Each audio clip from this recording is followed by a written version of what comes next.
Well, it's great to see you here in class again. We're getting close to being halfway through week one. Right now, you should start to have a feel for what it's like to program in Python. You know about expressions, you know about variables, you know about functions. But really, the number of operations that you have at your disposal when building a Python program is fairly limited. So what I'm going to do in this lecture is I'm going to tell you about a few more operations that you have at your disposal to help build more interesting programs.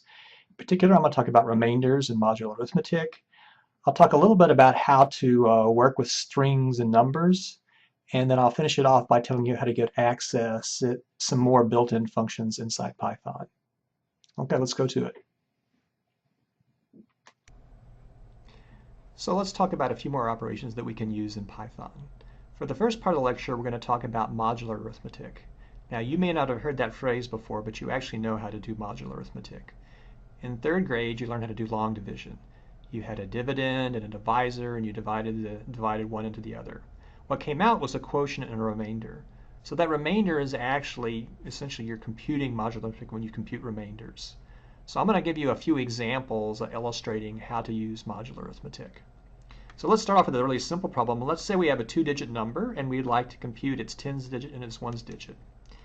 So how can we get the tens digit? I think it's not too hard. We actually have something that computes the quotient. It's the integer division operator, //. So we could say num integer divided by 10. So 10 goes into 49 4 times. So I'm going to predict we're going to get out the number 4. Sure enough. Now we'd like to also get the ones digit. So how can we do that? Well, we need to compute the remainder whenever we take num. We take the remainder with respect to 10. So let's see if we can find out what the remainder operation is in Python. Let's go to CodeSculptor Python, and we're going to squeeze down here. Let's see, integers and floating point numbers. Let's scroll down. Modular arithmetic, that sounds kind of plausible. And sure enough, that's actually what we're going to use. We're going to use the percent operator to compute a remainder here. So we could say %10, and now we could print out the ones digit also, and we get 4 and a 9. And notice we can always reconstruct the original number by just taking 10 times the tens digit plus the ones digit. So there's nothing special about 49 here. That actually works no matter what. All right, let's talk about another example of modular arithmetic using remainder. So this is the classical example that you'll see. It's called clock arithmetic. And the idea is we're going to want to do computations involving hours and either a 12-hour or 24-hour clock. So let's pop over to OneNote here. And what you can see right here is I have kind of two tables. The one on the left here is the 12-hour clock, and so we list all the hours in the day on the 12-hour clock. We have 12 hours that are AM, 12 hours in PM. Notice that the hours start at 12, then 1, 2, 3, 4, 5, 6, 7, 8, 9, 10, 11. If we'd like to do arithmetic on the 12-hour clock, we can almost use remainder to do that. So let's go down here and consider a problem. Right now on this clock, I have it listing the time as listed as 8 p.m. So here it is, 8 p.m. And I would like to skip and figure out kind of 8 hours ahead what the new time would be. So let's go down here and we'll just draw 8 hours, and I'll draw it very carefully. My handwriting's not so great, so I'll try to go slow here. So we go ahead. We end up here, and where do we end up? We end up at 4 a.m. And what do we do up here? We went plus 8 hours. So we could do that using remainder. We could take 8 plus 8 would be 16, and take its remainder 12. That'd be 4. But notice it's a little awkward here because we have to change AM to PM. And the big problem is that in some sense, if we end up with 12 and we take the remainder 12, we get 0. But on this clock, kind of 0 is 12. So the 12-hour clock's not a great clock for kind of doing hour arithmetic. So there's another clock, and it's preferred by the military. This is one of the reasons why. It's called the 24-hour clock. There's no AM and PM. The starting hour is at 0, it's 0000, and it's 0100, 0200, all the way up to 2100, 2200, 2300. And so in this model, we can do clock arithmetic in a much cleaner way. So I have an example over here. I have an example over here that involves, let's see, for 2000. What do we want to do? We want to go ahead 8 hours. So let me draw that real quick. So I'm going to go here, and that would be, I guess, 0400. So we'd like to go forward 8 hours here, so we could do that. We could say plus 8 hours. And so what could we do? We could use modular arithmetic to do this, and this actually is much cleaner because we could take 20 plus 8, that's 28, and we take a remainder 24, that's 4. So we can really use modular arithmetic and remainders to actually do essentially computation of hours on the military clock very easily, the 24-hour clock. So let's go back and do that in CodeSculptor real quick. So let's pop back over here. So here we have the hour is 20. So we're at 2000, say it's military time. And we'd like to go through and actually figure out what the time will be after we finish an 8-hour shift. So we could do that. We could say print hour plus shift remainder 24. So if we print that, we got 28 out. What happened here? We thought we were going to get 4. Well, let's think about this as in terms of precedence. Remainder has higher precedence than plus. So what happened here in Python was that we computed shift remainder 24. So let's see, the shift was 8, so it was 8, remainder 24 is 8. We added that to 20, we got 28. So to actually do this computation correctly, what we need to do is we need to go through and add first and then take remainder second. So we do that. What comes out is 4. Okay, let's do another example. Okay, let's look at one more application using modular arithmetic. And this will be something that you'll actually do fairly often in the class. You're going to have a 2D game, objects are going to be moving around, and you have to deal with what happens when an object gets near the edge of the canvas. Maybe it's going to bang off of it, maybe it's going to come to stop, but sometimes you'd like it to actually do maybe something where it wraps around, it goes off one side and comes on the other side. Let me just show you a quick little demo. Here's a part of a game you're going to actually build later on. This is a spaceship. And our spaceship starts flying, and we get close to the edge of the screen, and what's going to happen? Well, it pops on the other side of the screen. It wrapped around. If I go off the top of the screen, I wrapped around. If I go back on the bottom of the screen, I appear on the top. So how do we model this mathematically? We could store kind of some information to represent the position of the center of the ship, but when we go off one edge of the screen, we've got to change that position so that it's kind of in a different position way on the other side of the screen. So we can use modular arithmetic to do that. So let's go back and look at this. So let's see we're in a situation that we've keeping track of the horizontal position of the ship. And so the frame that I created was 800 pixels wide. And so we're getting close to that right-hand edge. And we say we need to go right 5 pixels. How could we do that? Well, I claim we can do that using remainders. We could say position is equal to, well, the old position plus whatever the move was. We could do that remainder the width of the screen. And if we print out position, what's going to come out is 2.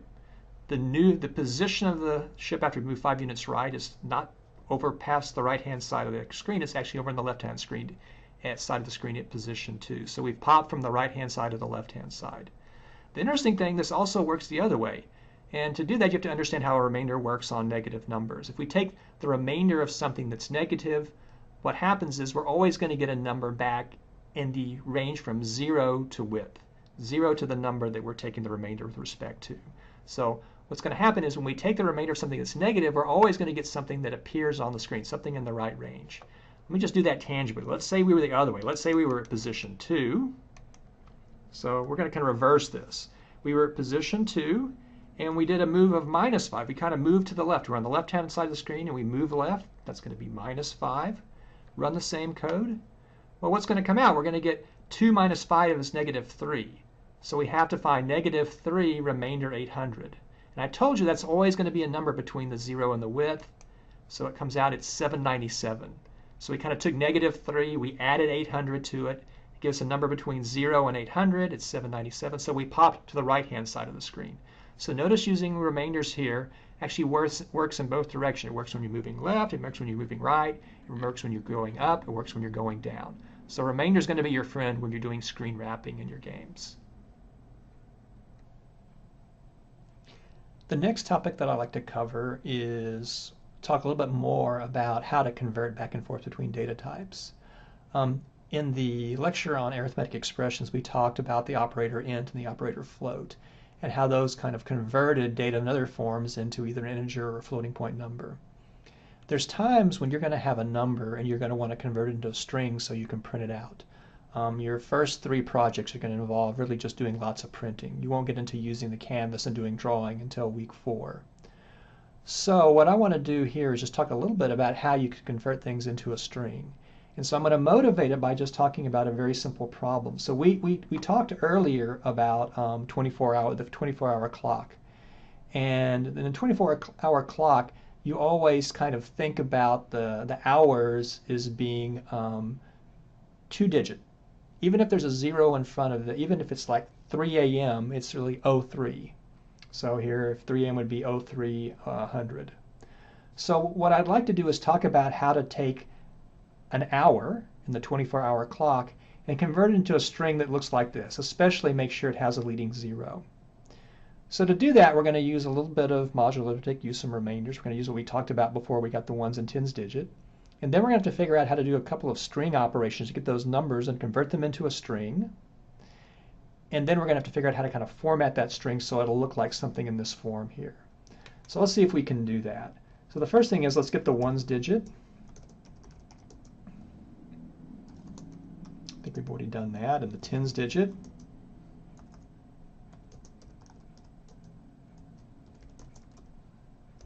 So we could just print those out. We could print 10s and 1s. So let's see what that looks like. Does that look good? Well, I guess we had a 0 and a 3. Okay, yeah, let's do this. Let's print out one more thing. Let's print out a string which has the minutes. We'll always assume the minutes we're even hour. So if we do that, we can kind of 03:00, and you can see there's a bunch of spaces in there, and it doesn't look very good. So what could we do here? We could try to convert these numbers into strings. That might be the first thing. And then we could think about if there's ways to kind of munge the string together to get something that looks like what we want. So, turns out that there's a function that we can do that. We can convert a number into a string using the str function. So we can try our next attempt. We could say print str of 10s. And str of 1s. And then we could keep printing out our string, 0, 0. So now, if we do that, well, dang, it's the exact same thing. This is now a string. This is now a string, but just turns out they're exactly the same.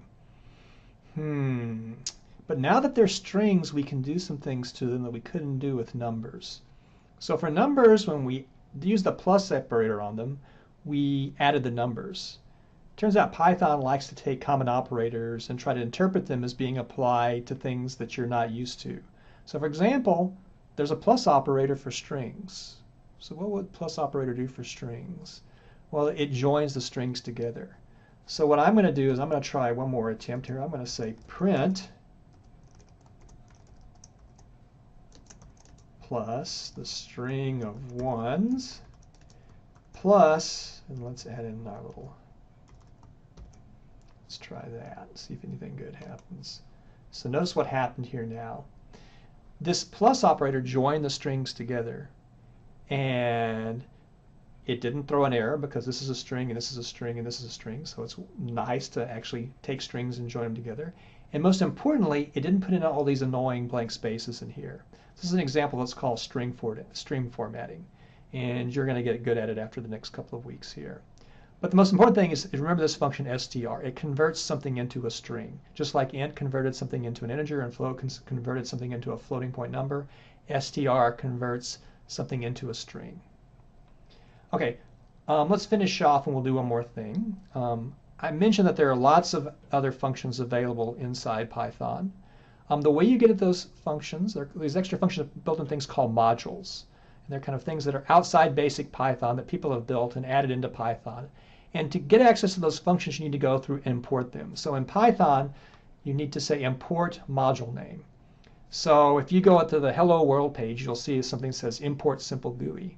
Simple GUI is a module that Scott and I built that actually opens up a canvas and draws Hello World on it. There are two common modules that you should know about that you'll need to use as the class goes on. One is math, the other one is random. And you can take a peek at them up here in the docs. So we can go to CodeSculptor Python and scroll down. And there you go. There's the math module. We'll go scroll down there and see. It has kind of all the common math functions that you're used to.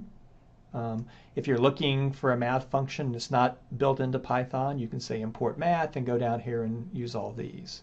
If we go back here, for example, I could say print math.py, and this will print out a very nice approximation to pi.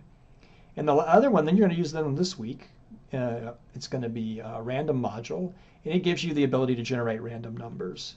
So it's also described up here. So let's go up and close that and go back down, and we'll look in the random module, and it's got a smaller set of functions here, but there's some functions that you're going to be using fairly often. The two that you'll probably use the most will be it's going to be random.randrage.